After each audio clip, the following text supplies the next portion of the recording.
Nos conhecemos mais depois que a gente começou Você já era membro, depois eu entrei no grupo de pôquer do Thales, que tem uma galera empreendedora lá.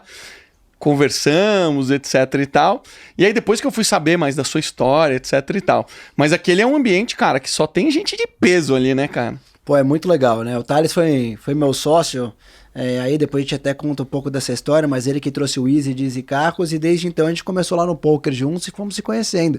Desde o comecinho lá, acho que tem muita gente legal, e acho que esse é um dos negócios legais de empreender, né? Empreender pode ser uma coisa sozinha, mas aquele grupo de poker se faz uma coisa um pouco mais junto, troca bastante ideia, se junta, pensa, e ali é um círculo muito bom de conviver, né? Acho que é a razão de eu estar aqui hoje. E acho que assim, cara, a gente tem uma tendência de começar a agregar as pessoas que, agregam valor na nossa vida, que nos trazem felicidade. Pô, tudo é interesse na vida, né? Mas aquele grupo ali, cara, ele tem uma sinergia porque são pessoas que estão na mesma vibe, fazendo as mesmas coisas, com os mesmos desafios, os mesmos problemas, mais ou menos os mesmos objetivos e valores parecidos, né? Esse é um negócio que eu acho mais impressionante. Eu brinco ali até algumas vezes com a minha namorada, que ela fala, você fala mais nesse grupo do que comigo, né? E o negócio você sente tanta proximidade ali das pessoas, muitas vezes sem nem conhecer elas tão bem pessoalmente, né? Então você acaba tendo um relacionamento porque você sente esse negócio em comum, é uma cultura quase formada ali, e não tem uma cultura escrita, não tem regras escritas, não tem um local físico necessariamente de encontro, né? Ali, mas aquilo parece um sentimento cult-like, né? Como falaria aí alguns dos livros que falam bastante de cultura ali. Então eu acho bem interessante. São pessoas que ainda acho que vão fazer muita coisa juntas, e eu me divirto. Dou muita risada também. Primeira vez que eu escutei falar da Easy Carros, o Thales estava contigo nessa época. Eu estava na Oi e eu precisei lavar o carro. Eu acho que foi isso. Aí eu falei, vou fazer um teste. Aí eu baixei o aplicativo, chamei pra lavar o carro, lavou o carro impecável, eu adorei a experiência, eu falei, nunca mais vou lavar o carro, nunca mais vou trocar o óleo, nunca mais vai vir tudo aqui. Essa foi a primeira experiência. O Thales me ligou, fez uma série de perguntas, dava, obviamente, fazendo um discovery ali, querendo aprender sobre as dores, etc. Qual foi a ideia original da Easy Carros? O que vocês queriam fazer? Pô, legal. Eu basicamente, eu nasci num ambiente de empreendedorismo, especificamente no setor automotivo. Então, ali meus pais tinham concessionária de carros, né? E desde então olhei aquele negócio de concessionária e falei, a concessionária é a mesma coisa há 50 anos, né? Quase desde que o carro foi inventado. Ali, aquele Taj Mahal, um prédio gigantesco com vendedores ali que vão vender um carro para as pessoas, e as pessoas têm uma experiência parecida. Elas são, às vezes têm a percepção de serem enganadas na compra de um carro, não sabem muito bem o que é o custo de financiar um carro, e se está fazendo sentido aquilo, só quer saber se cabe na parcela ali do mês, a manutenção então é horroroso. Ou seja, o processo inteiro de ter um carro é muito diferente. Então, quando a gente começou a Easy Carros, como estava ali no nome, a gente queria tirar dor de cabeça de se ter um carro. Então, desde o momento que alguém pensasse em comprar um carro, até ele ter toda a história dele, até vender, a ideia original foi, como que a gente tira a dor de cabeça de alguém que quer possuir um automóvel na América Latina? Quando a gente começou a olhar as diferentes partes da indústria do setor automotivo, a gente começou a focar na parte que tinha a pior experiência, o pior NPS ali, e o mercado que era mais fragmentado, que era a parte de serviços. Uhum. Então, dentro dessa parte de serviços, onde tanto como uma pessoa qualquer pode te dizer, né, tem uma experiência horrível ali para cuidar do carro, fazer uma manutenção, fazer uma lavagem, uma troca de óleo, não tem uma marca conhecida no Brasil, né? A gente olhou que o mercado americano tinha uma consolidação um pouco maior, mas ainda menor. A gente falou, não tem uma experiência boa de se cuidar do carro. Daí a forma de a gente começar. Ser literalmente o nosso pé na porta do carro dos nossos clientes, ser literalmente a forma de a gente pegar a chave do carro do cliente. Então a gente começou criando ali na época um Easy Taxi para serviços para carro, né? Então a gente falou, por que a nossa ideia original era, por que o Marcelo, quando está ali corrido na Oi, ali não pode pegar um aplicativo, chamar um serviço, tem preços tabelados, que ele pode confiar, profissionais certificados, uniformizados e carros, que vão até a casa, escritório, estacionamento, onde o carro do Marcelo estiver parado ali e faz o serviço no próprio local, sem que ele nem precise descer. Na época, uma cliente falou pra gente, né, definiu melhor do que eu conseguiria. Pô, parece mágica. Eu clico um botão, quando eu desço, meu carro tá pronto. E era isso, a ideia original. A forma de a gente começar a atacar essa indústria. Mercado enorme, né? Gigantesco, né? Quando vocês fundaram? A gente começou no final de 2014. Ou seja, Lula. Eleição, o presidente da época era Lula, ou estava saindo, se eu não me engano. Para falar a verdade, a gente nunca olhou você devia estar muito em alta. o cenário ali de quem era político. Assim, o empreendedor no Brasil, ele não pode se importar tanto com quem está lá, porque a gente não sabe o que esperar e não sabe o que vai vir. Mas a indústria automotiva estava voando, é esse o ponto que eu queria chegar, né? Exato, né? O IPI, ali em 2012, né? Então, o Lula, sim, abaixou o IPI, né? Então, basicamente, a indústria automotiva teve os anos de maior venda, chegou a 2.400.000, 2.500.000 carros vendidos, maiores recordes de produção e de venda no Brasil, né? Deu incentivo ali. Então, realmente, população comprando, né? Financiamento facilitado, né? Não barato, mas facilitado, né? Ali, então, realmente foi um boom na indústria e foi bem legal. Então, foi 2 anos depois, né? Ao mesmo tempo, né? Você falou da lavagem ali, a gente estava passando por um momento onde a gente tinha algumas das maiores secas que a gente já teve. É mesmo. E aí, na época, um produto que a gente falou, pô, qual que é o serviço? A gente começou um negócio até mais focado em serviços mecânicos. Tá. Mas como começou essa época de seca, um cenário macro ali não tão positivo efetivamente, a gente falou, pô, qual que é o serviço que a gente precisa de menos confiança e a gente tem maior recorrência? Porque quanto mais pontos de contato a gente teria com o carro, mais confiança a gente tinha do cliente, mais a gente estava servindo o nosso prestador de serviço que precisava estar conectado à nossa plataforma, usando o nosso aplicativo, então a recorrência era importante. E além disso, com mais frequência a gente coletava dados sobre o veículo do nosso cliente. Porque o cliente ali, basicamente, a gente começou a coletar informação de qual que é a quilometragem desse carro. Ah, ou seja, você já sabia o que teria de receita futura potencial. Exatamente, exatamente. Até para facilitar o nosso cliente, né? Por exemplo, a chave a placa do carro poderia dizer, pô, Marcelo, quarta-feira de manhã é seu rodízio.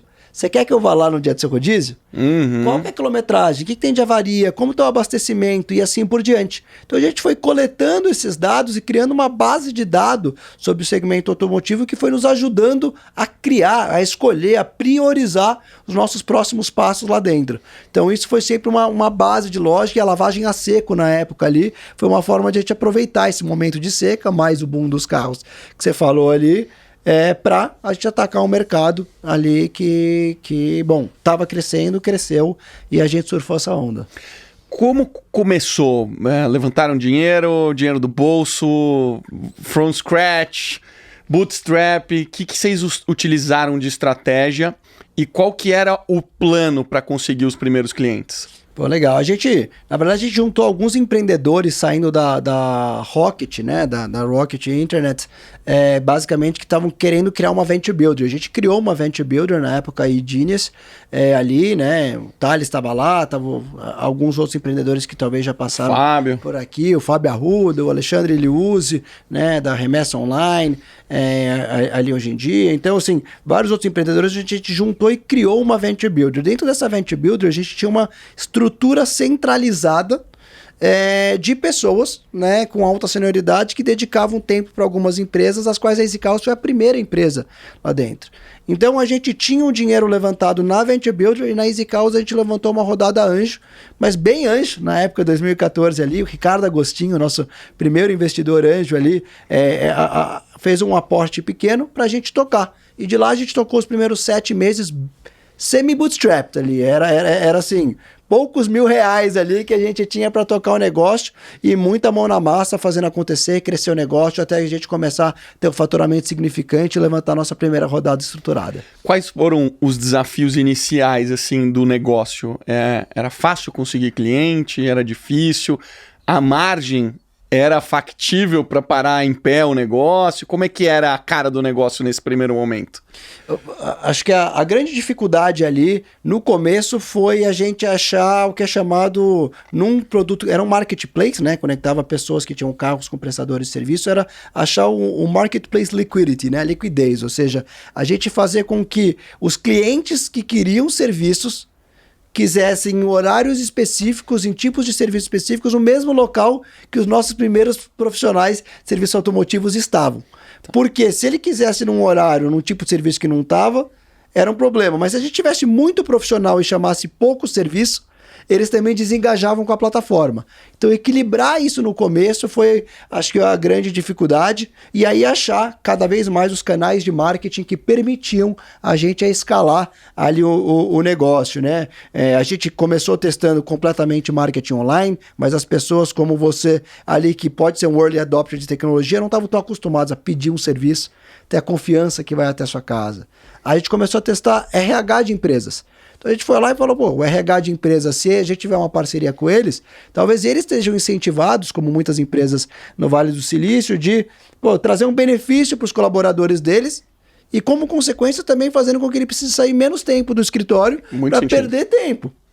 Então, esse começou a ser um canal muito grande. E sem custo, ou vocês cobravam? A gente, do RH, pelo contrário, a gente dava um desconto para eles entregarem como benefício para os colaboradores, porque era um custo de aquisição de cliente mais baixo do que aquele que a gente estava gastando no marketing online. Então, qualquer desconto que a gente dava, inclusive a primeira lavagem de graça, que era o nosso pé na porta, funcionava muito bem, porque talvez os clientes tinham a mesma experiência que você, que depois falou, pô, não mudo minha forma aqui de fazer serviço. Total. Essa ideia original que vocês tiveram é a ideia que roda hoje? Não, nem perto. Quanto tempo levou... aliás, vou fazer outra pergunta. Quando que vocês deram a primeira pivotada que você falou, cara, aqui a gente está mudando ligeiramente o nosso negócio, estamos apontando para um outro caminho? Legal. Com 1 ano e meio mais ou menos de empresa, né, a gente tinha levantado nossa segunda rodada de investimento, aí já uma rodada mais estruturada, com alguns investidores, a gente estava naquela busca do crescimento padrão, né, após uma rodada, talvez a primeira uma rodada anjo, essa uma rodada seed, ali a gente começou a escalar o negócio, e aí um dia, né, eu estava... por sorte, estava fazendo atendimento ao cliente, né, ali para pegar alguns feedbacks de clientes e tal, e toca o telefone. E era um grupo muito grande de empresas, ali o grupo Bimbo, né, da Puma, Nutrela, Ana Maria. E eles ligaram para a gente e falaram, Fernando, muito legal o que você faz aqui para os meus diretores, para os meus gerentes aqui dentro da minha empresa, mas eu tenho uma dor muito maior na minha frota. Falei, sério, na sua frota? Como assim? Eu tenho 1.400 carros espalhados em 40 cidades pelo Brasil, cada um em um centro de distribuição, e para eu achar fornecedores que padronizados, com qualidades parecidas, ali é muito difícil. Cada um demora muito, depois para me cobrar, cada um manda um panfleto escrito no papel e caneta. No final do mês, minha gestão de pagamento para esses fornecedores é muito difícil, porque eu tenho 50 fornecedores diferentes, com preços diferentes, qualidade diferentes, enfim. Minha área de compra fica louca, minha área de frota fica louca e ninguém está satisfeito com o serviço. Você consegue me ajudar? E aquela coisa de empreendedor, né, Marcelão? Pô, lógico, nascemos pra fazer qualquer coisa. Nascemos pra... Quantos carros mesmo? Cara, eu lembro que no segundo mês, a gente atendendo o Grupo Bimbo, a gente fez 2 vezes mais serviços do que a gente fazia até então. Com uma grande diferença. Era um contrato anual, com previsibilidade, que permitiu que a gente escalasse, né, para diferentes cidades, tivesse receita previsível e começou a crescer. Cara, que animal. Calma lá, agora quero entender muitas coisas aqui. Vocês fizeram um round. Quero entender um pouco melhor desse round. Como que vocês fizeram esse round? E vocês queriam dinheiro para quê exatamente? Legal. A gente tava... basicamente a gente chegou no momento, né, quando a gente foi fazer esse round aqui, esse primeiro round, lembrando, tá, situando e contextualizando, 2015, talvez 4 ou 5 venture capitals no Brasil, né? Micro, né, mercado totalmente diferente, poucas empresas sendo funded, a gente fazendo um nível de receita que ainda não estava para venture capital, que o venture capital esperava naquela época, então a gente queria levantar uma rodada para escalar e chegar na fase do venture capital. Tá. Então a gente gente chamou algumas pessoas próximas e estratégicas ali, né? Inclusive o Marcos Toledo Leite, que acabou depois, algum tempo depois, fundando a Canary, né? A Canary VC. Meu investidor. Que legal. E ele falou, né, ali, pô, investir nessa empresa, se chama Brota, né? A gente faz equity crowdfunding. A gente quer que vocês sejam a primeira... Eu sei que vocês não precisam, porque a gente já tinha levantado o dinheiro que a gente queria, mas eu queria, para uma divulgação, eu queria que a gente levantasse de alguns investidores estratégicos através da primeira plataforma de equity crowdfunding, e vocês fossem a primeira SPE no Brasil, ou seja, a primeira estrutura que juntava vários investidores de crowdfunding num único veículo, no qual o Marcos Toledo seria o líder e o nosso único contato. Legal. Então isso vai divulgar para o mercado. Isso vai ser bom porque a EasyCalls está em evidência, vai ser legal para cá. E foi sensacional. Resultado foi, a gente atraiu o Marcelo Mazzonavi, fundador da XP Investimentos, a gente atraiu quem tocava a McKinsey no Brasil aqui para tocar lá, o Winchi, fundador da Baby, né? Então assim, vários caras investidor? Legal. Eu não sabia. Através dessa plataforma, desse SPE que o Marcos Toledo formou, ali ele trouxe investidores hiper estratégicos ali e colocou ali no negócio e fundou isso. Então essa foi uma rodada para a gente escalar e chegar na receita de Venture Capital esperada ali. Então essa foi a intenção e esse foi o formato de parte da rodada, além de outros pessoas ali que entraram na rodada. E ter uma consultoria estratégica para te ajudar nesse processo pode ser muito útil. A minha recomendação é a Audas. Um dos sócios é o Julian, que já passou aqui num episódio, recomendo muito que você assista. Além disso, eles criaram um programa chamado Audas League, que é um curso para empreendedor que trabalham 4 pilares fundamentais. Se você é empreendedor, vai ser muito útil para você. Eu recomendo que você conheça. Escaneie aí o QR Code que está aparecendo na sua tela ou clica no link na descrição desse episódio. E agora, volta aí a curtir o episódio que você está escutando ou assistindo. Nesse momento que vocês estavam, onde a estratégia primária era B2C e vocês precisavam fazer a aquisição de clientes, vocês já tinham clareza de qual que era o CAC? Vocês já tinham mais ou menos uma noção do que seria o LTV de vocês? Ou ainda estava numa fase muito preliminar? A gente tinha descoberto o nosso CAC, mas a gente não tinha descoberto os canais que dariam para a gente a escala. Então o CAC não servia tanto porque não era um CAC que escalava a longo prazo, né? Então a gente sabia, o business era rentável, o LTV sobre CAC funcionava dentro de um churn e de um cohort ali que a gente estava vendo, o cohort era bom, inclusive o ticket médio aumentava cada vez que o cliente consumia, uma das provas que a gente queria como tese da EasyCarros era a gente sempre ir fazendo mais serviços. Você vai estar muito ligado quando a gente falar um pouco dos próximos passos. Isso acontecia na prática, a gente fazia esse upsell. Mas a gente não tinha descoberto os canais que trariam para a gente a escala necessária para a gente talvez ser uma empresa venture capable, se você me permitir aqui a palavra. Sim. E aí, cara, na hora que vocês se deparam com uma oportunidade dessa, você precisa estar minimamente estruturado para, cara, gerenciar 1.400 carros, né, que estavam na Bimbo? Exatamente. 1.400 carros. O seu produto era um produto pro B2C, não era para B2B. Como é que você sai de uma promessa de falar, cara, vamos olhar isso, vamos te ajudar, a você de fato conseguir fazer isso? Eu quero que você me detalhe como é que foi esse processo? Quais decisões você tomou? O que vocês fizeram? O que vocês não fizeram? E como que vocês começaram a entregar valor para a Bimbo? Perfeito. Então assim, a primeira decisão que eu tive que focar é o seguinte, eu não tinha certeza que o modelo B2B era o modelo que a gente ia. Tá. Então eu tinha que descobrir como testar. A Bimbo, no segundo mês, como eu disse, estava tão relevante para a nossa receita que também não tinha como eu testar como um pequeno MVP ali sem dar muita atenção. Então eu mantive o meu COO tocando a operação como estava, o B2C normalmente, e eu fui pessoalmente tocar essa divisão de B2B e entender na prática. Então ir a campo, visitar os profissionais, expandir esse negócio, etc. E começar a olhar se tinha outros clientes que tinham interesse nisso. E com isso a gente começou a testar, óbvio, o meu senhor sempre me ajudando em tudo, né, ali como sempre, o time inteiro, mas eu decidi depois eu e mais um vendedor que eu contratei, falar, pô, legal, vamos até a gente ter uma escala o suficiente para a gente ser provado que tem um mercado grande ali, a gente fazer isso rodar na mão. Tá. Porque eu não podia desviar o foco do restante do time. Era 14, 15 pessoas apenas na empresa ali. Então não tinha como a gente também desviar que a gente ia cair sem saber se a gente ia conseguir ter o runway o suficiente para chegar, né, onde a gente precisava se a gente tirasse o foco do B2C. Quando a gente fez isso, a gente falou, até foi um dos nossos conselheiros, investidor ali, o Juan Vergara, que era o CEO global da Ambev, na época, falou, Sadi, você precisa ter certeza que você sabe exatamente a dor que você está resolvendo para esse único cliente, para você saber se essa dor, A, não é particular, B, tem outros casos, e C, é grande o suficiente para você ser um negócio que faz sentido, né? E a gente mergulhou nisso, foram 3 meses direto que a gente tinha colocado para esse teste, para a gente mergulhar nisso, entender essa dificuldade, entender quais eram as outras dificuldades desse decisor e até descobrir qual era o potencial de receita dentro de um veículo por si só.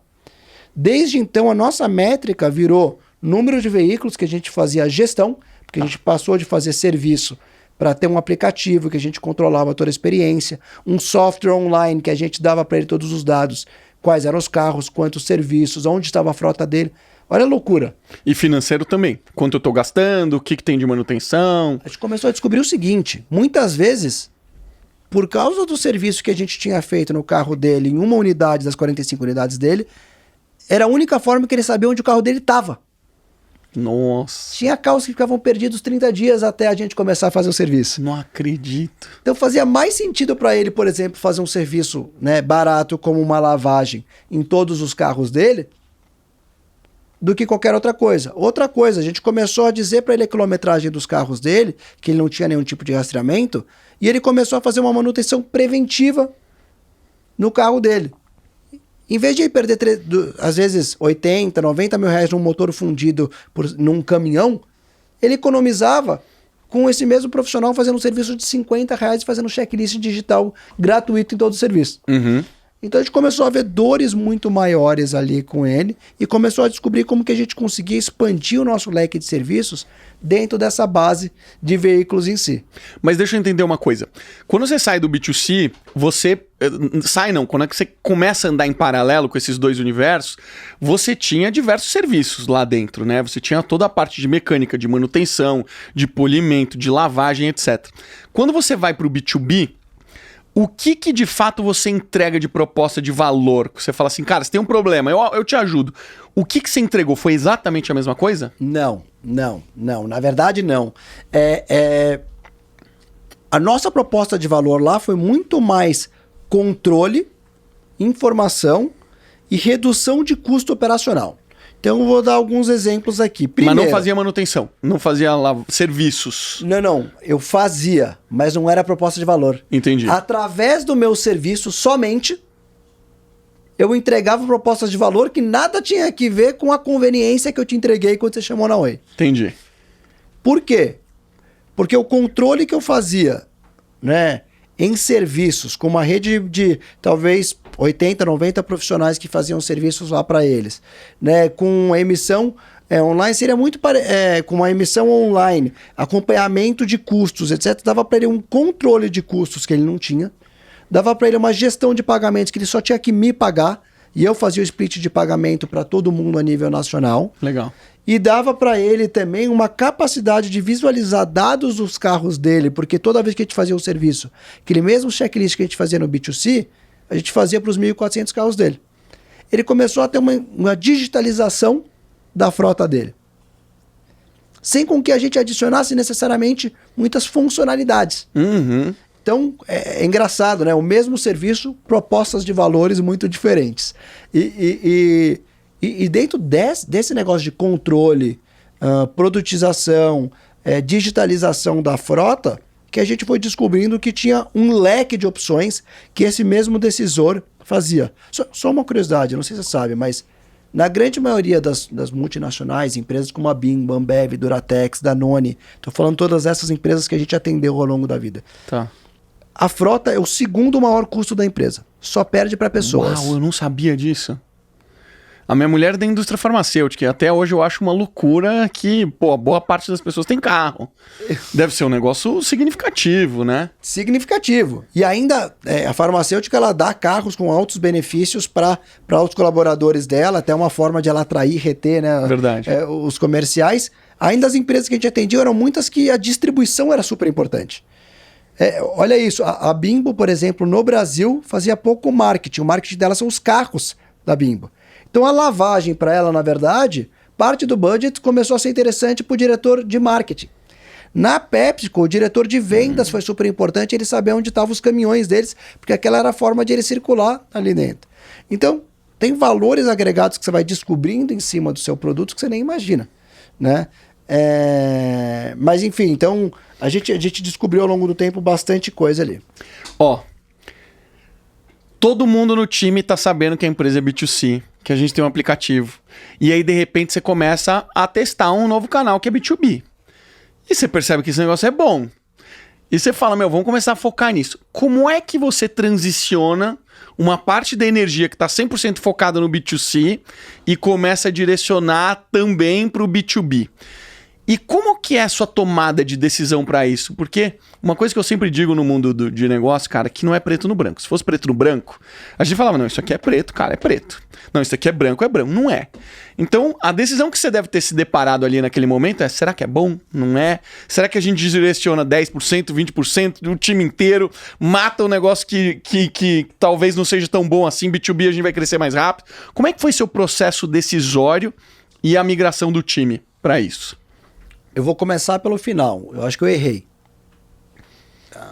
Eu acho que eu tomei muito tempo para tomar uma decisão que eu já deveria ter tomado, porque dentro de qualquer startup, não importa o tamanho, você pode ter 10, 50 ou 1.000 colaboradores, dispersão de energia é um dos maiores problemas. 100% eu concordo. Então, demais. Então, eu errei em demorar. A gente demorou 2 anos para a gente desligar o B2C completamente. 2 anos. Ainda, quase 2 anos, ainda que o foco já tinha virado B2B, 7 meses mais ou menos, depois de a gente ter recebido aquela primeira ligação da Bimbo. Então, eu errei. Isso foi talvez o que tirou, durante o processo, muitas das minhas noites de sono, de como que a gente dedica um time para as duas coisas. E durante muito tempo a gente conseguiu fazer com que muitos dos processos, não importava se era alocação para um cliente B2C ou para um cliente B2B, fosse parecida. Então, o Customer Experience fosse igual, quase tudo fosse igual a não ser o time de vendas, porque um era um time de marketing e um outro era um time de vendas mesmo, de relacionamento. E com isso eu me enganava. Porque eu dizia, pô, tá vendo? É quase tudo igual. Então não é exatamente isso. Mas você, como um cara que entende muito mais do que eu disse de produto e tecnologia, o produto e tecnologia ou foca ou em persona A ou em persona B especialmente. Ainda mais quando são tão diversos quanto B2B e B2C. O time interno, as discussões, o tempo da liderança, da estratégia, é focado em um ou outro. E durante muito tempo eu acreditei que a empresa mostraria que atacaria um mercado endereçável maior se a gente tivesse um foco em ambos. E eu demorei para tomada de decisão. No dia que eu tomei a decisão, foi no dia que a gente falou o seguinte, a gente precisa atingir um tamanho 3, 4 vezes maior para fazer sentido para a gente. Outra rodada de investimento, fazer sentido, tipo de investimento que a gente quer, continuar atraindo e retendo as melhores pessoas. Então, quando a gente falou isso, a gente falou, a gente tem que tomar uma decisão. E aí a gente desligou, com muita dor no coração, com muitas outras coisas, mas talvez mais tarde do que deveria. E quem sou eu para ensinar alguma coisa, mas se algo, eu não demoraria jamais de novo, né, para tomar uma decisão como essa. Cara, se tem coisas que eu errei na Clivo, cara, é timing. E continuo errando, tá? Porque é muito difícil você acertar o timing da tomada de decisão, cara. Eu acho que eu devo ser o cara mais chato da reunião, que eu fico o tempo inteiro falar, isso daqui, vamos desligar, não vamos desligar, continua, não continua, dá energia, não dá energia. Me dá agonia de ver a gente gastando energia com coisa que não necessariamente está ligado com o que vai te levar pro próximo passo, né?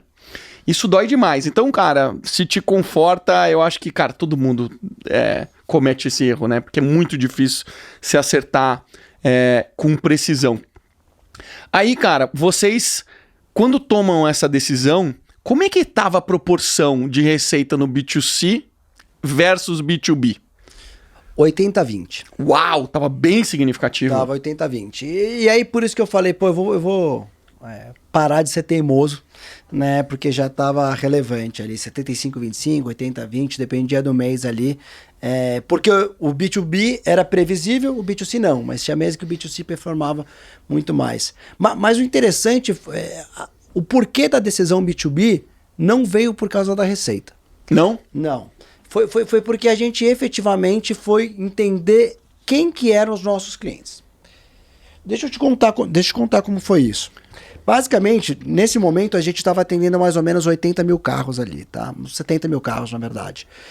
A gente fazia os serviços ali que a gente já comentou, de manutenção, aí a gente começou a ver que a dor, né, desses gestores de frota era muito a gestão também de digitalização da informação. Então a gente conectou com órgãos de trânsito, Detran, Denatrans, etc., para criar uma base de dados online desses carros. Com isso começou a ajudar eles com a parte de gestão de multas, gestão de documentação, que é uma dor de cabeça que a gente nem imagina. Licenciamento. Tudo. Assim, só para você ter uma ideia, assim, o cara... os 1.400 carros da BIM, ele tomava uma infração, a infração era enviada por correio para uma cidade que não tinha ninguém para receber, tinha que chegar aonde tinha o gestor da frota, quando chegava o prazo da multa tinha vencido, ele não tinha indicado o condutor e tinha que pagar o dobro. Nossa. Tinha empresa que a gente atende aqui, uma grande empresa de energia aqui que a gente atende, que gastava 2 milhões de reais por mês. Com isso a gente reduziu para 600 mil reais por mês. Então, enfim, a gente começou a fazer vários serviços, mas mais importante, quando a gente conectou, a gente sabia quem que era o efetivo dono daquele carro, porque estava registrado isso no órgão. E aí, quando a gente viu, foi o seguinte, dos motoristas de Uber que a gente atendia, que era uma persona relevante, 60% deles locavam o carro com alguma locadora. Das empresas que a gente atendia, muitas das multinacionais que eu mencionei aqui, 80% deles terceirizavam a frota deles com alguma locadora. As empresas de car sharing que a gente atendia locavam o carro deles em contratos anuais com grandes locadoras para sublocar para as pessoas físicas por hora para operar. E as pessoas físicas começaram a migrar de ter um carro para, que agora está muito conhecido, o carro por assinatura. Então a gente começou a ver tanto pessoas como... você comentou na indústria farmacêutica que tinha carros como benefícios, mas usavam como pessoa física, ou que estavam migrando para uma locação. Então, e esse carro de pessoa física, provavelmente da indústria farmacêutica, é locado também, né? Então, provavelmente possivelmente é de alguma locadora ali, né? Então, quando a gente viu isso, a gente falou, cara, dentro da nossa base, a grande maioria dos carros são de alguma locadora, e não ou das pessoas ou das empresas que a gente atende.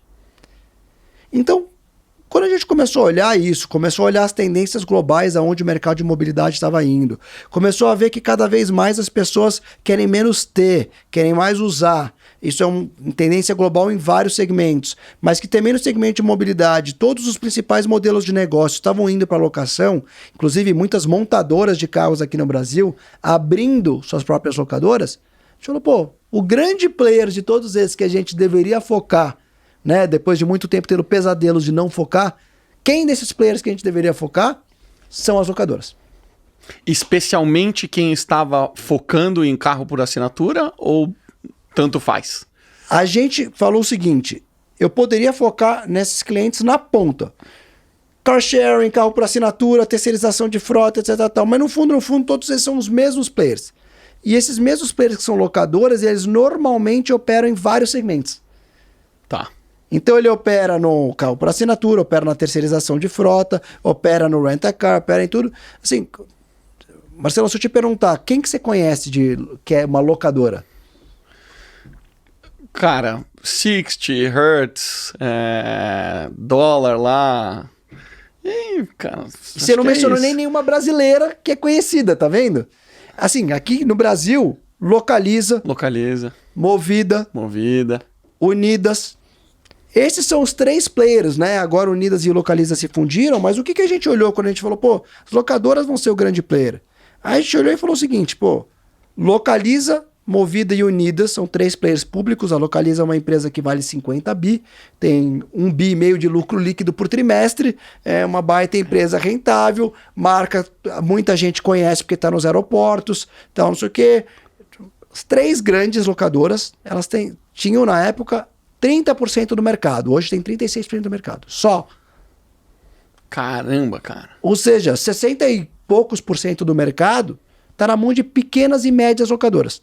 Não acredito. Eu achava que eram outras grandes... Não, são pequenos. Eu também achava. Eles são os líderes. Eles são os 3 líderes, são empresas públicas gigantescas e tal, e eles só têm juntos, impressionante, hoje, 40% do mercado. Impressionante. Tá? Quando eu falei, pô, 60% do mercado está na mão de pequenas e médias locadoras, quem são esses players e como que eu consigo ajudar eles a serem mais competitivos? Animal. Excelente descoberta. Quanto tempo para vocês chegarem nessa clareza, assim? E o que se faz quando você não tem clareza? Porque, cara, o time tá lá, o time tá fazendo alguma coisa, vocês estão correndo atrás de vender, de entregar. Até a clareza chegar, faz o quê? Assim, acho que tem aquela velha história lá do capitão na guerra, né? O cara vai vestido de vermelho porque se levar um tiro ali, né? Ninguém vai se assustar. Ninguém vai se assustar, né? Mas assim, brincadeiras à parte, eu acho que tem diferentes níveis de pessoas dentro da empresa que devem saber de diferentes níveis de hipóteses também. Mas o melhor... mas a verdade, Marcelo, é que a gente estava sempre pensando que a gente tinha que descobrir o nosso cliente lá na ponta, o que a gente ia fazer a diferença o suficiente para ele. Um dos nossos valores é sempre foco no cliente, muita empresa fala disso, mas a gente efetivamente ia para a rua, e a pandemia atrapalhou um pouco isso, mas ia muito para a rua para falar com ele, para entender o que estava lá na ponta. Se algo, né, essas iterações que a gente teve ao longo do caminho, foi porque a gente descobriu o que esse cliente estava fazendo, o que esse cliente queria, o que esse cliente efetivamente buscava e o que estava ali por trás. Né? Então, quando a gente descobriu isso, a gente falou, pô, muitos dos carros que a gente já atende já são dessas pequenas e médias locadoras. 60% do mercado está neles, a gente está atendendo uma pequena parte. Se os principais modelos de mobilidade, as pessoas se transportarem de ponto A a B, seja isso car sharing, Uber, frota, pessoa física, o carro por assinatura, o que quer que seja, vai estar na mão desses caras. Se a gente se posicionar antes nesse mercado, a gente vai surfar a onda desse crescimento. E a gente surfou. Esse mercado tem crescido quase 20% ano a ano. Nossa. Né? Quase dobrou de... Não, cresceu 60%, 70% aí nos últimos anos. E a gente falou, pô, se a gente for o primeiro player, tivesse consolidado ali, a gente vai conseguir ajudar eles a escalarem.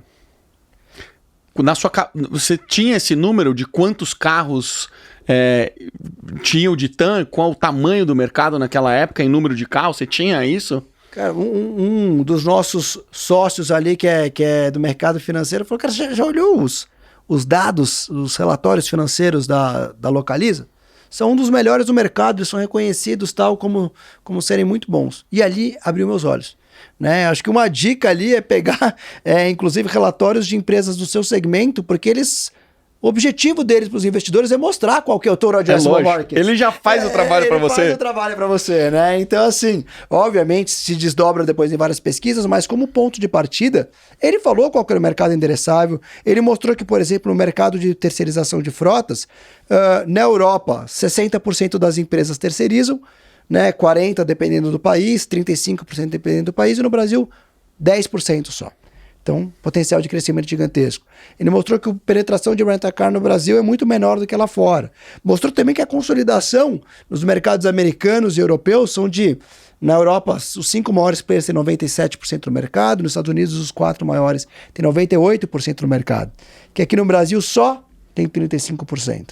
Então, efetivamente, o Brasil, mais uma vez, tinha uma jabuticaba, tinha algo que era muito específico do mercado brasileiro e que com isso, para mim, isso soava só como oportunidade, né? Foi aquele bling, bling, bling, aí falou, pô, é ali que tem que ir. Então foi quando eu olhei isso, o potencial, e ali os dados abertos e falei, pô, faz muito sentido. A gente falou, pô, tá aí o caminho que a gente tem que ir. Você já falou algumas vezes, e eu vivenciei isso, a respeito de desenvolvimento de produto mesmo, né? De vocês gastarem tempo conversando com os clientes, com os stakeholders, para entender e dominar esse segmento, né? Quão importante foi isso para vocês? Sem isso, eu não estaria aqui hoje, né? Não estaria aqui falando hoje. A gente estaria, talvez, sem isso e sem ter a cabeça flexível o suficiente para estar aberto a mudar e a se provocar a mudar aquela ideia que era um sonho seu, né? A gente não estaria aqui. Então, assim, eu até acho, e talvez até uma reflexão sendo feita a partir da sua pergunta, que eu faço muito menos hoje do que eu deveria fazer, porque isso me provocou lá atrás a fazer grandes mudanças ali, né? Acho que ao passo que a empresa vai crescer, talvez você fique mais longe de alguns clientes. Hoje, talvez eu dedique 15%, 20% do tempo para clientes ali, que não é pouco, mas talvez não com a mesma cabeça de discovery. E isso foi fundamental para a nossa história. A gente sempre embasou nossas decisões muito em dados, mas também em conversas ali específicas que nos trouxeram insights. E eu acho que isso ficou cultura da empresa mais do que algo pessoal assim hoje, assim, mas é fundamental. Isso é importante, né? Porque precisa continuar sendo feito sem você estar ali grudado, né? Que é um negócio super difícil de se tornar realidade, né? A gente foi até mais ou menos o primeiro round. Quantos rounds vocês fizeram na vida inteira de vocês? A gente fez 5 rounds. 5 rounds. Depois que vocês fizeram esse que você estava chamando de seed, o que teve de round subsequente? E pra que foi o dinheiro dessa segunda vez? Terceira, né? Porque teve anjo, seed. E aí teve Já foi série A na sequência? Foi série A. A gente fez o nosso série A depois, aí sim. Aí a gente conseguiu crescer, conseguimos escalar nosso modelo de negócio, comprovamos que a gente conseguia ter muito mais receita com B2B, comprovamos que a gente tinha uma receita previsível e que a gente conseguia, com o número de veículos, a gente conseguia escalar também a receita por veículo, porque a gente já tinha oferecido os nossos serviços de manutenção, os nossos serviços de checklist digital, os nossos serviços de documentação e multas e que tinha ainda uma camada que permitia a gente aumentar em 15, 20 vezes a receita por carro. Então, quando a gente... 15, 20 vezes. Então, quando a gente falou isso, a gente falou, ó, o CAC agora é menor porque é mais eu escalar em número de carros, né? É mais eu conseguir fazer cross-sell. E eu já comprovei que eu consigo, historicamente, fazer esse cross-sell, porque eu ganhei a confiança desse cliente com alto NPS.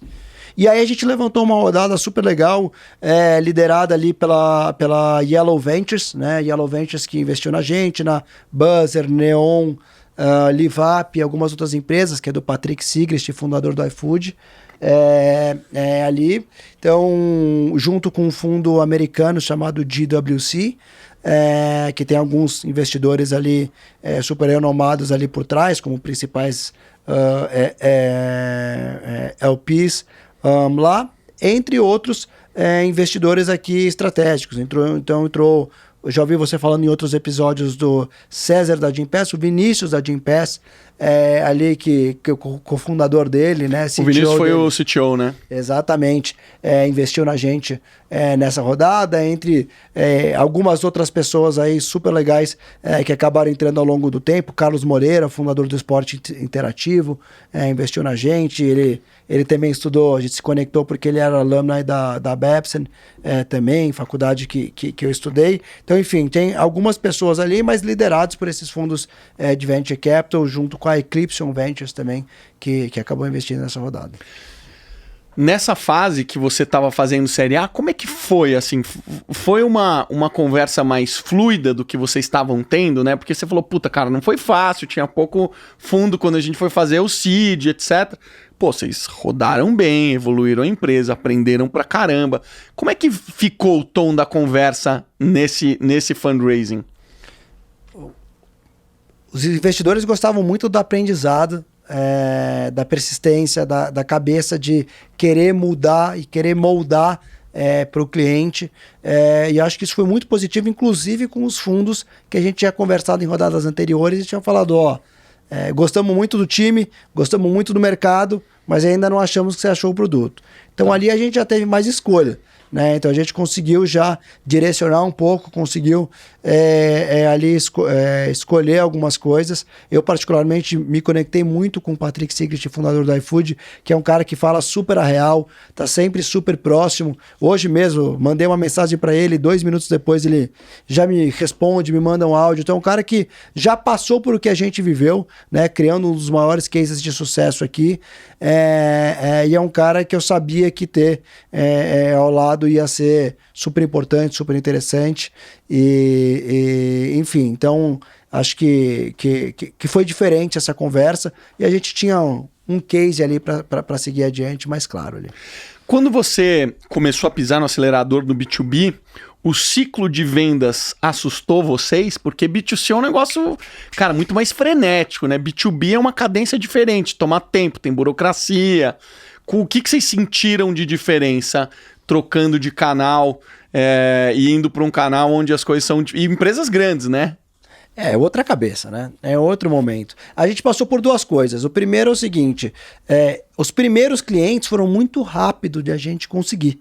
E talvez porque eles eram early adopters mesmo, assim, ou por uma de 2 razões o nosso conselho avaliou depois. Ou porque a gente pegou algumas empresas que tinham um fit muito bom e que estavam buscando e abertas a inovações, ou também pelo famoso founder sales, né? É diferente quando vai o fundador vender lá, e acho que você já passou por isso, né? Do que depois quando você vai escalar. Então é diferente para a pessoa do outro lado da mesa, né? Você estava concordando, não sei se você dá um já peso por total, isso. Com certeza. Muda muito o jogo, né?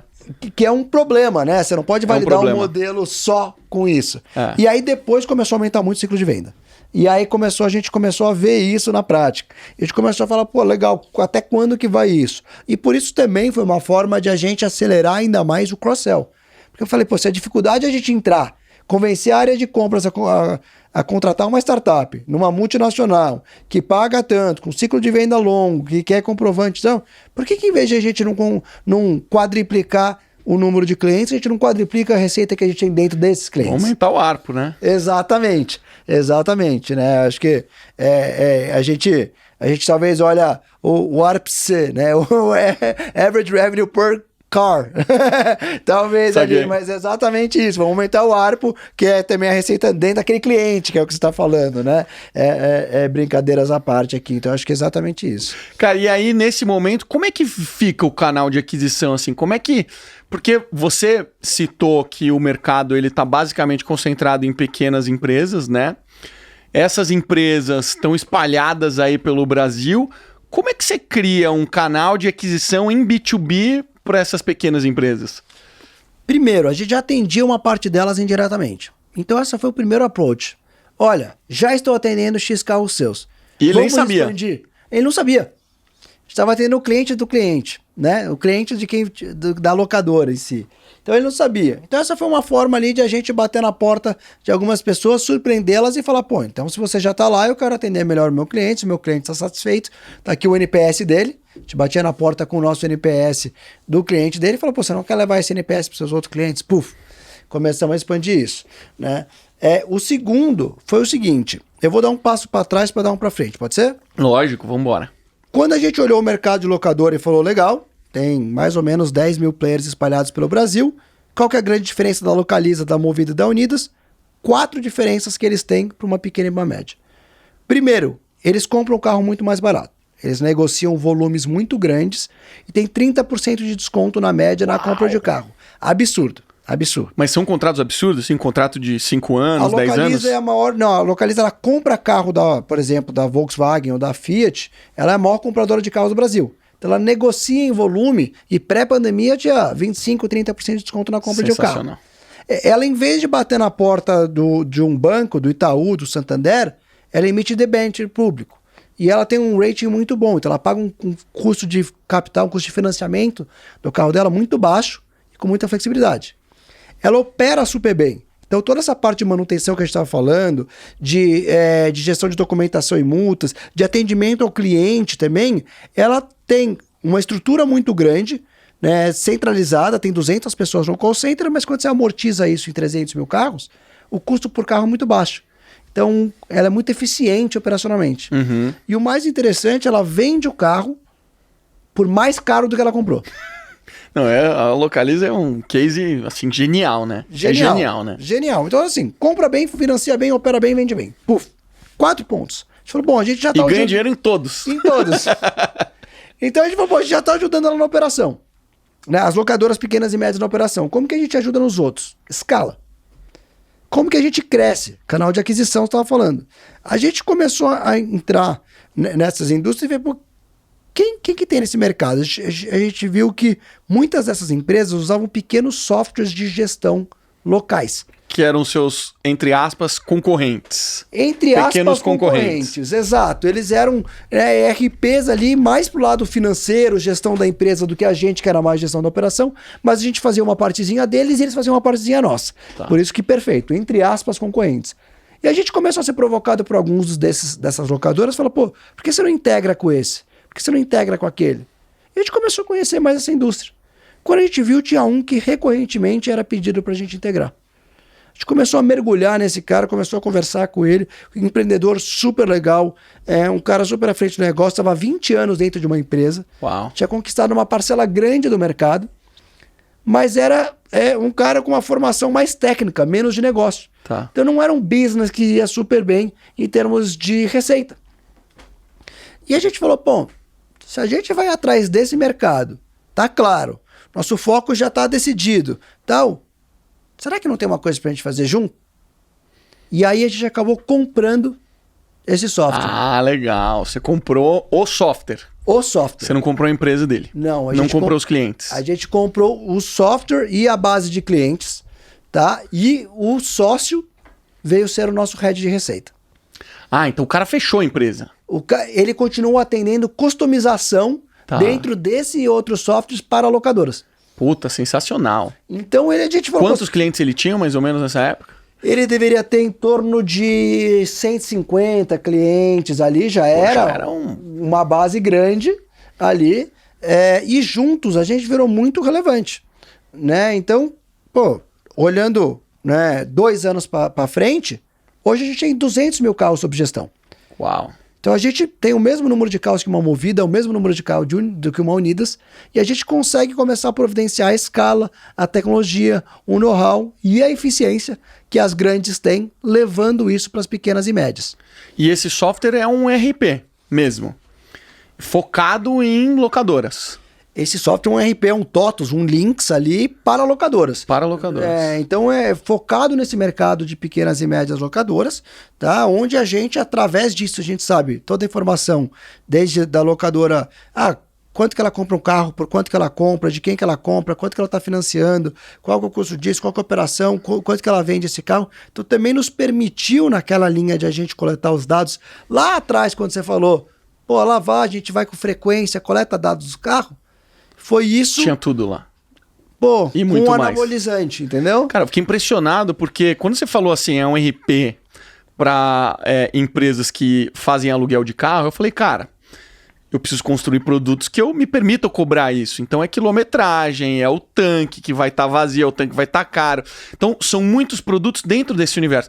Mas ele foi muito além, pelo que eu entendi, né? Então a quantidade de informação que vocês devem ter recebido deve ter sido brutal, né? Exato. E o que nos permitiu uma escala, né, gigante. Então, pô, imagina, dentro dos 200 mil carros, a gente tem 1,5 bi de carro que é comprado por ano. Então isso nos dá um poder de negociação grande com montadoras. Tem 1,2 bi que é financiado com os principais bancos. Então a gente começou a conectar com os principais bancos e gerar leads de crédito para eles, ao mesmo tempo que, se as locadoras quisessem disponibilizar, a gente sabe a receita, o custo, a margem dela, quem são os clientes que ela atende, se é um motorista de aplicativo ou se é uma empresa que a Ambev terceirizando por 3 anos. Então eu sei o risco de crédito desse cliente, consigo mitigar o risco dele e com isso providenciar um custo de capital mais baixo. Consigo ajudar ele na venda de seminovos dele. Consigo, tem quase 1 bi em pagamento sendo feito todo ano pela nossa plataforma. Então a gente começou a criar um ecossistema de solução para ele que permitiu ele competir de igual para igual. Então a gente está ajudando os pequenos e médios empreendedores, aquele cara que acorda cedo de manhã, né, vai dormir tarde, barriga no balcão ali, a ter as mesmas vantagens competitivas e efetivamente democratizar o mercado de mobilidade para ser mais barato para mim, para você andar de Uber ou assinar um carro ou para a empresa ter acesso ali a um carro e com isso reduzir o custo de logística que vai entregar seu pão e reduzir o preço do pão ali no supermercado. Imagino que essa aquisição tenha mudado o jogo, a história da sua empresa. Foi muito importante, né? Em termos de uma estratégia de aquisição de clientes e uma estratégia de dados e criação de ecossistema mesmo, foi fundamental. Você conseguiu converter boa parte dessa base de 150 clientes que ele tinha? Muito. Não, basicamente hoje quase tem 4, 5% que não é nosso cliente. Uau, tudo então. Exato, assim, foi muito bom. Providenciou um crescimento muito grande, permitiu a gente criar os próximos passos ali da empresa naquele momento e permitiu ali junto ali com toda a construção com viagem de negócio, a gente juntou uma pessoa que conhecia do segmento e tinha um software com alguém que estava focado no cliente construindo os modelos de negócio para permitir escalar para o próximo nível. Então foi muito bom. Como é que foi essa conversa no board, nas pessoas que participavam ali do seu management, uma aquisição de empresa, né? Eu também fiz isso. E também mudou a história da Clivo, né? Foi muito importante, muito estratégico. E num primeiro momento, quando eu conversei com amigos que também são fundadores de empresa, ele, puta, cara, toma cuidado. Pô, a gente tem hoje 3 anos de vida. 3 anos? Acho que é isso. Já tô perdendo as contas. Mas você vê assim, puta, é cedo, cara, são 2 culturas diferentes, tem muito risco envolvido, pensa direito, talvez seja melhor você fazer isso um pouco mais pra frente, etc. Mas eu fiz. Foi muito importante. Você teve algum tipo de resistência, alguma coisa desse tipo, ou foi um negócio que foi bem fluido? Tive bastante resistência. Teve bastante resistência de conselho, teve bastante resistência de time técnico na época, porque é um software de 20 anos, né? Então, uma linguagem antiga. E a linguagem antiga não é só a linguagem, é a cultura. Total. Quem vem, né? Quem vem. Quem vem é diferente. Quem vem ou quem é contratado e tudo, então é diferente. Tinha e tem ainda uma questão de cultura, ainda que a gente tem horas, uma simbiose de culturas ali que evoluiu e está muito, muito mais próximo agora, até porque o Julian, que é o fundador dessa empresa, é um cara nota 1 milhão, né? Meu principal sócio lá hoje, então veio junto, então trouxe muito dos aprendizados ali, mas foi um investimento de dinheiro, foi um investimento de equity relevante, foi um investimento de tempo relevante, foi meio que a aposta importante que a gente teve que tomar. E a gente ficou dividido ali em termos de conselho, em termos de feedback de investidores, exatamente porque pessoas, cultura, cidades diferentes, a empresa em Curitiba. Então até hoje, por exemplo, hoje mais cedo aqui, você até me escutou ter uma discussão aqui de presencial ou não é? Putz, mas a gente está falando de São Paulo ou de Curitiba, a gente está falando dos dois, tá? O que é, o que não é, né? Então assim, são coisas que geram ineficiências até hoje, sem dúvida. Agora eu faria de novo? Com certeza. Eu também, não, deu um monte de obstáculo, desafio, etc. Mas, cara, se te ajuda a avançar o negócio, se, né, não tem como saber. Para mim foi ótimo, né? Mas já vi negócio que deu errado, né? Mas é importante a gente ter essas convicções como fundador, porque empreender não é óbvio. Ninguém nunca fez o que você fez antes. Então, se não tiver alguém com a energia que você tem, a vontade que você tem e querer atropelar tudo e, eu vou fazer esse negócio acontecer, não importa o que aconteça, o board tem que estar contigo, né, cara? Que foi o que, no fim das contas, aconteceu com a gente, assim. O board o nosso board sempre confiou muito na gente, sempre apoiou muito na gente, sabe? Empreender em saúde é um negócio novo, são poucas empresas, etc. Ainda tem que se aprender como empreender, porque se você for perguntar, cara, quantos cases de sucesso startups de saúde tem? Não tem. Tá fazendo ainda, esperamos que tenha, mas por enquanto não tem. Então você não tem referência, né? Então você tá desbravando, que foi o que aconteceu contigo, né? E como que você lidou com a questão de cultura pós-M&A? Olha, eu sempre gostei de observar como que as grandes empresas faziam fusão e aquisição. E eu vivenciei, na época que eu tava na Vex, a gente foi vendido pra Oi. Depois eu fui empreender, fui pra Rocket, fui empreender no Paylevel, depois eu fui pra Oi. Então não tinha nada a ver uma coisa com a outra. Eu fui pra Oi por uma outra razão. Mas eu vivi a Oi de dois jeitos, vendendo a empresa e a Oi como executivo, né? Nesse momento que eu tava vivendo a experiência Oi, você fica muito frustrado, porque você fala, cara, minha empresa tá sendo absorvida por um gigante. E esse gigante domina a cultura. Então esquece a minha cultura, eu vou fazer isso. Mas quando eu olhava para Google, para Facebook, eles compravam a empresa e deixavam a empresa quieta. Então eu falei, cara, vamos comprar a empresa e vamos deixar a empresa quieta. Vamos ajudar com o que eles precisarem, deixa a empresa quieta. Então, até hoje, somos empresas diferentes. Somos marcas diferentes e gradativamente fomos construindo sinergias, sabe? Então não é você pegar, bota todo mundo pra dentro de casa, já capitaliza aqui, ó, não precisa ter 2 escritórios, é um escritório só. Não foi nada disso. A gente falou, cara, continua andando, acelera, pisa no acelerador, agora você tem dinheiro aí dentro, começa a investir, começa a crescer. Você começa a criar pontos de gestão, de governança, mas dando muita liberdade para a empresa. Essa junção que a gente está falando, que a gente quer ter, vai acontecer, vai ser um pouco mais para frente. Provavelmente no começo de 2023. Isso simplifica demais, nem sempre é factível de fazer, mas pra gente funcionou super bem. E é um jeito de gradativamente as pessoas irem se conhecendo, quem é quem, e entendendo os problemas de uma empresa que compra a empresa. Você quer crescer, né? Você quer crescer o mais rápido possível. Então, entender esse cenário que não era normal para outra empresa, porque como a gente entrou numa empresa mais tradicional, que eu acho que foi o seu caso também, não está acostumado com esse negócio de investimento, de dinheiro, de gestão de caixa, de ter muito dinheiro, de o que fazer, como é que aprova orçamento, etc. Então a gente usou uma abordagem não intrusiva, assim, sabe? Que legal, que legal. A gente teve 2 experiências, uma que a gente tentou trazer tudo para dentro e expeliu. E a gente desfez o deal porque culturalmente foi um choque. Na segunda, eu aprendi e fiz muito parecido com o que você fez. Então, no primeiro ano, a gente tocou completamente à parte as coisas. Então, a gente fez exatamente isso, 2 empresas, 2 marcas, 2 gestões, tudo. Né? Ali, até porque a gente estava aprendendo a jogar junto e até decidindo como a gente ia jogar junto. E depois que a gente fez isso, aí de juntar mais as estruturas, os times, e aí sim, já com algumas integrações, algumas sinergias, as pessoas do time já se conhecendo. Então a gente seguiu, sem querer aqui, mas 2 exemplos, acho que a gente tem também conselheiros, advisors, e lê também e estuda coisas parecidas, mas foi legal, que eu acho que esse modelo funcionou sem dúvida muito melhor pra gente, tá? Então é legal escutar aí do seu caso. Cara, porque, eu sempre fui muito assustado com o M&A, né? Porque eu via um monte de empresa comprando outras empresas, eu via alguns dando certo, mas eu via muitos dando errado e o cara matando a empresa.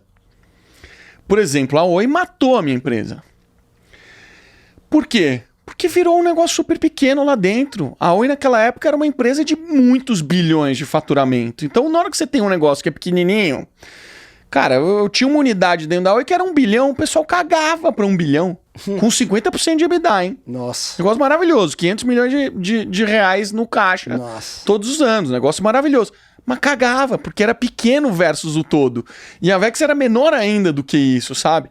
Então, é importante você entender quem vai tocar, como vai tocar. Se você tem dúvida, não sei como fazer, deixa, compra, agregou valor pro seu negócio, tá dentro da sua holding, segue sua vida, né? Agora, não dá pra você matar o negócio. Porque a Vex, ela existe até hoje nos Estados Unidos. Com outra marca, né? Sim. Não a Vex em si. O nosso benchmark continua até lá, um negócio enorme e tal. Já foi vendido 1 milhão de vezes, etc e tal. Nem sei como é que tá hoje. Acho que até eles mudaram o modelo de negócio e tal. Mas a marca ainda existe, ou seja, ainda poderia existir aqui no Brasil fazendo essas coisas, sabe? Então, vai comprar, acho que é importante ter uma estratégia de ter sucesso na fusão, né? A galera quer o primeiro passo e esquece que, fundir uma empresa leva tempo, tem muita gente envolvida e gente é imprevisível, né? Gente imprevisível e a palavra, às vezes, fusão assusta mais do que empolga. Empolga o empreendedor, às vezes empolga quem está na liderança, mas ali, para as outras pessoas, né? Mudança nem sempre é algo que agrada as pessoas. As pessoas têm seu próprio plano pessoal, têm seus próprios momentos, têm tudo as coisas que gerar um ponto de interrogação em certos momentos da vida das pessoas não dá certo. Mas quer dizer, então, que foi só você sair da Oi que deu no que deu, é isso? Sadi, o que mais que vocês fizeram depois disso? Assim, a gente tá em que momento do tempo ali, na hora que você fala, compramos a empresa, começamos a montar uma estratégia de fazer o upsell da galera que era cliente só do RP? Que momento que a gente tá falando aqui? Que ano, mais ou menos? 2020 ou 2020, final de 2020, talvez. E aí, o que teve de desafio dali em diante? O desafio dali em diante foi o seguinte, né? A gente falou, bom, tá muito claro o nosso segmento, estamos crescendo bem, estamos formatando a receita aqui, né? O que a gente quer ser quando crescer? E dali, a partir dali, a gente criou ali talvez um negócio que foi falar o seguinte: o que a gente está fazendo? A gente está fazendo talvez a XP das locadoras. Então, no mercado onde lá atrás tinha 3, 4 grandes players, mercado financeiro, e para a XP competir, ela juntou vários empreendedores locais, regionais, com a sua própria carteira de cliente, né, com o seu próprio relacionamento local, com o seu próprio time ali para criar a base, a plataforma por trás, e a escala e a forma de competir com os grandes bancos. Esse é o nosso modelo. Já juntando hoje, né, a gente falou lá atrás de 100 e poucos clientes, hoje está juntando mais de 500 locadoras, né, com esses 200 mil carros, ali para entregar serviços ali que elas não conseguiriam sozinhas e que a gente quer ser o principal parceiro de negócio desses players. Tá? Por exemplo, semana passada a gente anunciou o lançamento de que, em vez de a gente fazer com que essas locadoras pequenas e médias tenham que bater na porta dos bancos, a gente lançou um FIDIC, onde a gente levantou 120 milhões de reais para financiar essas locadoras, para dar para elas a flexibilidade de financiamento que as grandes têm, um custo de capital cada vez mais próximo e permitir que crédito, que é um limitador para qualquer empreendedor brasileiro, não seja mais um limitador para o nosso mercado. Eu sei que vocês são uma plataforma e tal, mas vocês são uma puta de uma fintech, né? Porque gira muito dinheiro dentro de vocês, né? Gira muito dinheiro e tem que girar cada vez mais. A gente tem que fazer isso rodar mais dentro. A gente participa muito menos do que eu gostaria do fluxo financeiro. Tem oportunidade aí. Eu acho que a próxima grande onda dos RPs, isso já está acontecendo, não é negócio meu, mas é RP ser cada vez mais fintech, né? A gente já está vendo com as grandes empresas públicas, a gente já está vendo com a OMI, né? O Marcelo Lombardi já esteve aqui, inclusive, falando disso, né? E que é a fintechização, né? O RP tem um potencial de receita muito legal em mercados gigantescos com grande potencial. Mas o valor que você consegue destravar para o empreendedor brasileiro quando você entra numa parte de gestão, de governança, de financeira dele, né, são algumas coisas que impulsionam o Brasil, né? Uma delas é o empreendedor, e o empreendedor é impulsionado por uma mistura de crédito, de confiança, educação ali, e terceiro, de ter os parceiros certos. A gente quer ser o parceiro de negócio da locadora que impulsiona os outros dois, e o brasileiro muitas vezes é enganado, muitas vezes confia em alguém que não é certo. A gente quer ser transparente e levar para ele a melhor solução. Os clientes que você listou alguns nomes aqui são clientes multinacionais, têm operação em outros países e tal. Vocês já foram para algum outro país suportar as frotas dessas empresas lá? Quando a gente começou a atender as locadoras, a gente deixou de focar em atender essas grandes frotas para focar nas locadoras ali por trás. Naturalmente, a gente sendo um software, um SaaS ali, muitas locadoras ou têm algumas operações externas ou também atendem turistas brasileiros lá fora, são locadoras de brasileiros lá fora. Então a gente já opera em alguns países da América Latina e da América Latina estendida ali, né? Miami, Flórida em geral ali. Legal. Mas isso muito naturalmente. A gente quer ser, né, o grande player aqui. No fundo, quando a gente junta todas essas locadoras, a gente fala que a gente quer ser a maior locadora da América Latina sem ter nenhum carro. Com isso a gente já está olhando se faz sentido. Mas hoje a gente tem 35% do mercado no Brasil. Uau! Ou seja, você já está pau a pau com aquele grupo grande. Estamos pau a pau com o grupo grande. Pau a pau com o grupo grande. Estamos pau a pau com o grupo grande. Tá rolando muita fusão no segmento, então a gente tem que catch up ali, né? Localize e Unidas se fundindo, entre outras, mas a gente tem que fazer o catch up cada vez mais, mas estamos pau a pau. Então, você tem o desafio de vocês crescerem mais ou menos 20% ao ano, que é o que o seu mercado cresce, né? Mais ou menos. Compound ali nos últimos anos deve estar dando isso, né? Exato. Ou seja, é um baita desafio, porque é um volume relevante para um mercado gigantesco como é esse, né? E você ainda tem que tomar uma fatia do mercado, né? Você ainda tem que tomar uma fatia do mercado. Então, um projeto baita desafiador que vocês têm, né?